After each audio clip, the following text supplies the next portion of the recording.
வெற்றிவேல் முருகனுக்கு அரோகரா. Welcome to RJ Romani talks. இன்னைக்கு திருச்செந்தூர்ல நான் சாமி தரிசனம் பாக்குறதுக்காக உள்ள நுழைச்சிருக்கேன். ஸோ கட்டுக்கடங்காத கூட்டம் இருக்கு. நார்மல் தரிசனத்துல போனா 6 மணி நேரம் ஆகுதா, 100 ரூபாய் தரிசனத்துல போனாலே 4 மணி நேரம் ஆகுதா. ஸோ அந்த அளவுக்கு கூட்டம் அலை மோதி கொண்டு இருக்கிறது. அத்தனை பேரும் கால் கடுக்க அந்த வழியெல்லாம் பொறுத்துக்கிட்டு இருக்கிறது எதற்காக அப்படின்னு பாத்தீங்கன்னா, அப்பன் முருகனை தரிசிக்கிறதுக்காக தான். இந்த திருச்செந்தூர் கோவிலுக்கு பாத்தீங்கன்னா ரொம்ப சிறப்பான ஒரு வரலாறு இருக்கு. அந்த வரலாறு என்ன அப்படின்னு பாத்தீங்கன்னா, தேவர்களை கொடுமைப்படுத்திய அசுர குலத்தை சேர்ந்த சூரபதுமனை அழிக்கிறதுக்காக அந்த போர் நடந்த இடம் தான் பாத்தீங்கன்னா திருச்செந்தூர். முக்கியமா இங்க சூரபதுமனை அழிக்கிறதுக்காக அம்மா கிட்ட இருந்து வெற்றி வேலை ஆயுதமா முருகன் வாங்கிட்டு அந்த வேலை வைத்துதான் சூரபதுமனை வதம் பண்ணாரு. இப்படி சிறப்பான வரலாறு இருக்கக்கூடிய திருச்செந்தூர் கோவிலுக்கு தான் இப்ப நம்ம வந்திருக்கோம். உள்ள போய் தரிசனம் முடிச்சுட்டு நான் உங்ககிட்ட பேசுறேன். அறுபடை வீடுகள்ல 5 வீடு மலைப்பகுதியிலையும் திருச்செந்தூர் கோவில் மட்டும்தான் கடற்கரையிலும் அமைஞ்சிருக்கு. இதனாலதான் இந்த கோவில் தனி சிறப்பு வாய்ந்ததுன்னு சொல்றாங்க. முதல்ல படை வீடு அப்படின்னாலே பல பேருக்கு ஒரு புரிதல் கிடையாது. படை வீடுனா படையெடுத்து செல்லக்கூடிய படை வீரர்கள் தங்கக்கூடிய இடத்தைத்தான் படை வீடுன்னு சொல்றாங்க. அதன்படி சூரபதுமனை வதம் பண்றதுக்காக தளபதி வீரபாகு உள்ளிட்ட படை வீரர்கள் தங்கியிருந்த இடம்தான் திருச்செந்தூர் சுப்பிரமணிய சுவாமி கோவில். சூரபதுமன் என்ற அரக்கனை ஐப்பசி மாதம் வளர்பிறை சஷ்டி அன்னைக்கு வைரவேல் கொண்டு வதம் செய்த தினத்தை தான் கந்த சஷ்டி விழா சூரசம்ஹாரம் அப்படின்னு திருச்செந்தூர்ல விமரிசையா கொண்டாடுறாங்க. சூரபதுமனை வெற்றி கொண்டதால் இங்க கோயில் கொண்ட முருகப்பெருமான் ஜெயந்திநாதர் என்று அழைக்கப்பட்டதாகவும் அதுதான் பின்னால மருவி செந்தில்நாதன் அப்படின்னு மாறினதா சொல்றாங்க. அதே மாதிரி திரு ஜெயந்திபுரம் அப்படிங்கறதுல இருந்துதான் திருச்செந்தூர் அப்படின்னு மாறினதாகவும் சொல்றாங்க.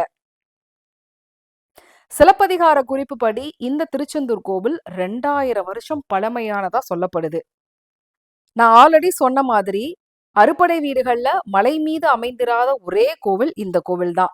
திருச்செந்தூர் கோவிலோட ராஜகோபுரம் 9 அடுக்குகளை கொண்டு 150 அடி உயரத்துல இருக்குங்க.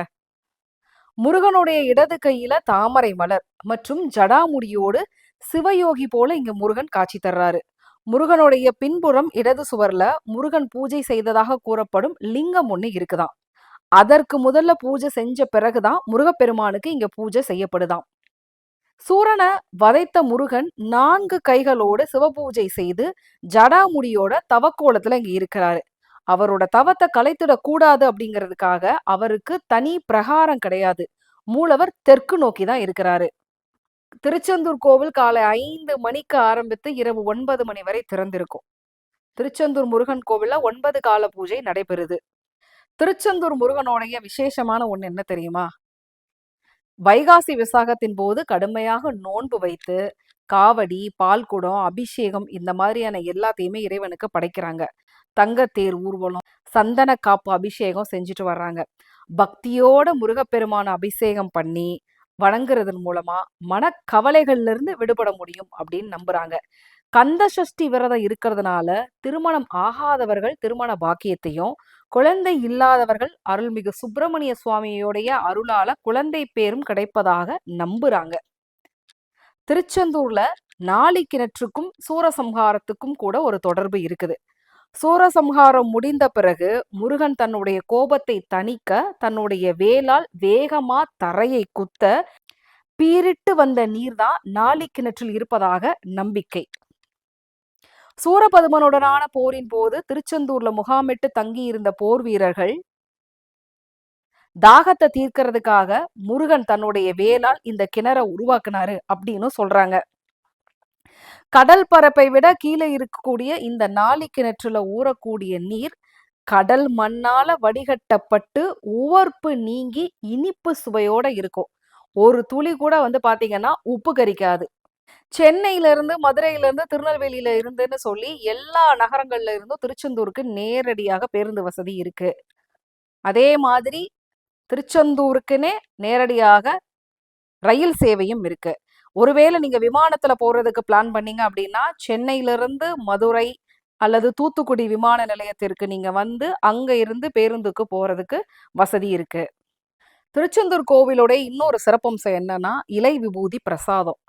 12 நரம்புகள் உள்ள பன்னீர் மர இலையில் வைத்து தரப்படுவதே இந்த இலை விபூதி பிரசாதம். முருகப்பெருமான் தன்னுடைய 12 கரங்களால விஸ்வாமித்திரருடைய காச நோய் நீங்க திருநீறு அளித்ததோடைய தாத்பரியம் இது. சூரபதுமனுடைய வதம் முடிஞ்ச பிறகு முருகப்பெருமான் தன் பரிவாரங்களுக்கு 12 கைகளால விபூதி பிரசாதத்தை கொடுத்தார் அப்படின்னு சொல்றாங்க. திருச்செந்தூர் அப்படின்னா நிச்சயமாக உங்களுக்கு ஞாபகம் வர்றது கடல் குளியல், நாளிக்கிணறு, இலை விபூதி பிரசாதம், கந்த சஷ்டி விரதம். ஆக இத்தனை சிறப்பு இருக்கக்கூடிய திருச்செந்தூர்ல சமீப காலங்கள்ல கட்டுக்கடங்காத மக்கள் கூட்டத்தை பார்க்க முடியுது. அறுபடை வீடுகள்ல ஒரு காலத்துல பழனியில தான் அதிகப்படியான கூட்டம் இருக்கும்னு சொல்லுவாங்க. தரிசனம் கிடைக்கிறதுக்கும் ரொம்ப நேரமாகும்னு சொல்லுவாங்க. ஆனா நான் பார்த்த அறுபடை வீடு ட்ரிப்புல அதிகப்படியான கூட்டம் திருச்செந்தூர்ல தான் இருந்தது. இங்க மட்டும்தான் தரிசனம் பார்க்கறதுக்கு அதிகப்படியான நேரமும் எடுத்துக்கிச்சு. அதனால திருச்செந்தூருக்கு வர்றவங்க முன்கூட்டியே தரிசன ஏற்பாடுகளை செஞ்சுட்டு வந்துடுங்க. இல்ல அங்க இருந்து நீங்க அடுத்த கோவில்களுக்கு போறதுக்கோ இல்ல ஊருக்கு போறதுக்கு டிக்கெட் நான் ரிசர்வ் பண்ணிட்டேன் அப்படிங்கிற மைண்ட் செட்ல வந்தீங்கன்னா ரொம்ப ரொம்ப கஷ்டம். ஏன்னா நீங்க நினைச்ச நேரத்துல ஒரு அரை மணி நேரமோ 1 மணி நேரத்திலேயோ சாமி தரிசனம் பார்த்துட்டு சொன்ன குறிப்பிட்ட நேரத்துக்கு நீங்க ரிட்டர்ன் போறது அப்படிங்கிறது சாத்தியப்படாது. அதனால திருச்செந்தூருக்கு சாமி தரிசனம் வர்றீங்க அப்படின்னா குறைஞ்சது 3 மணி நேரத்துல இருந்து 4 மணி நேரமாவது இந்த கோவில்ல வந்து நேரம் ஸ்பெண்ட் பண்ணி ஆகணும் அப்படிங்கிற ஒரு டைம் லிமிட்டை வந்து நீங்களே செட் பண்ணிக்கோங்க. நிச்சயமா வந்து முருகன் அருள் உங்களுக்கு கிடைக்கும். ஸோ வெற்றிகரமா எங்களுடைய அறுபடை வீடு ட்ரிப்பை திருச்செந்தூரின் கடலோரத்தில் செந்தில் நாதனை தரிசித்து வெற்றிகரமா முடிச்சிட்டோம். அடுத்ததா வேற என்ன கோவிலுக்கு போலாம், ஆண்டி வேலை ஏதாவது இருக்கா அப்படிங்கிற விஷயத்தோட நான் உங்களை அடுத்த விளாக்ல மீட் பண்றேன். மறக்காம சேனலை லைக் பண்ணுங்க, ஷேர் பண்ணுங்க, சப்ஸ்கிரைப் பண்ணுங்க. வெற்றிவேல் முருகனுக்கு அரோகரா.